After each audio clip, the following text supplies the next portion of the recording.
Imagine só a seguinte situação: a sua conexão com as raízes italianas, um direito que parecia totalmente garantido, de repente pode ser cortada por uma nova lei. Pois é exatamente isso que está acontecendo agora e nós vamos entender essa história direitinho. Essa pergunta, sabe, deixou de ser só uma hipótese. Hoje, ela está no centro de um confronto legal gigantesco que foi parar na mais alta corte da Itália. Uma decisão que pode reescrever as regras da cidadania e afetar o futuro de muita, muita gente. Sim, é isso mesmo, não é exagero. A gente está falando de milhões de pessoas. Pessoas que, de uma hora para outra, podem ver aquela porta para a cidadania italiana, aquele elo com a história da família, simplesmente se fechar. Ok, mas para entender como é que a gente chegou nesse ponto de tanta incerteza, a gente precisa voltar lá na origem de tudo. E essa origem tem nome e sobrenome. Uma nova regra que ficou conhecida como Decreto Tajani. E aqui está um ponto que está causando toda essa polêmica. O decreto não mexe nas regras só daqui para frente, não. O que ele faz, na prática, é voltar no tempo. É isso mesmo, ele aplica restrições novas para gerações que já nasceram, que viveram sobre as regras antigas. Essa ideia, sabe, de aplicar uma lei a fatos que já aconteceram, o nome técnico disso é retroatividade. E é exatamente esse conceito que transforma essa mudança toda num conflito jurídico enorme e super complexo. Para quem é crítico à medida, a sensação é de uma injustiça fundamental. É exatamente o que a frase diz. É como mudar o placar do jogo depois do apito final. Basicamente, isso quebra toda a confiança que as pessoas depositam na estabilidade das leis, né? Bom, a controvérsia foi tão grande, mas tão grande, que a disputa subiu de nível.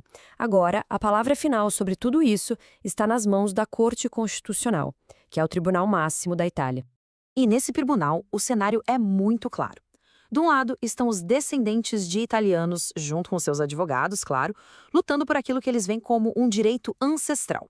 E do outro lado está o Estado italiano, defendendo que essa nova lei é sim necessária. Ok, mas quais são os argumentos de cada lado na prática? É nesse ponto que a gente vê uma disputa sobre cidadania virar um debate gigantesco sobre a própria Constituição. Olha, para o lado que contesta o decreto, isso aqui não é uma simples mudança administrativa. A acusação é séria. Eles afirmam que a nova lei passa por cima de princípios sagrados da Constituição italiana, como o da igualdade, e que, no final das contas, ela provoca uma perda de cidadania em massa, algo que a Constituição proibiria. Agora, vamos ver o outro lado. A defesa do Estado italiano foca numa questão bem prática. O sistema judicial simplesmente não aguenta mais, está sobrecarregado. A gente está falando de 60, 70 mil processos acumulados. Então, o governo argumenta que o decreto é uma medida de emergência para garantir a eficiência do sistema e, inclusive, para cumprir metas estabelecidas pela União Europeia. Certo? Com os dois lados apresentando seus argumentos, a grande pergunta que fica é: e agora? Quando é que sai uma resposta para tudo isso? E talvez mais importante ainda, o que pode acontecer? Quais são os cenários possíveis?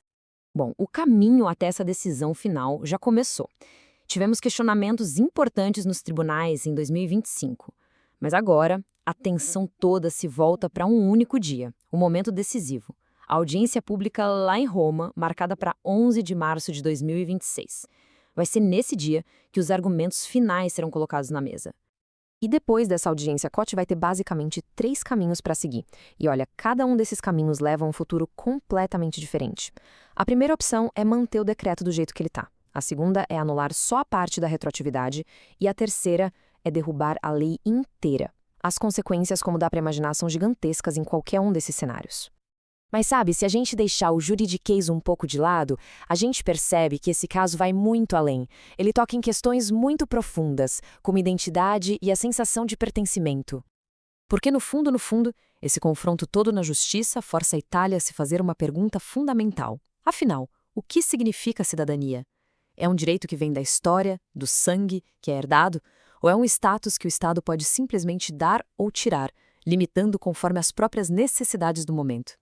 Então, a decisão final da Corte italiana não vai ser só sobre um decreto, sobre uma lei. Será a resposta da Itália a uma pergunta que o mundo inteiro, o mundo cada vez mais globalizado, está se fazendo. No fim das contas, quem realmente pertence a uma nação?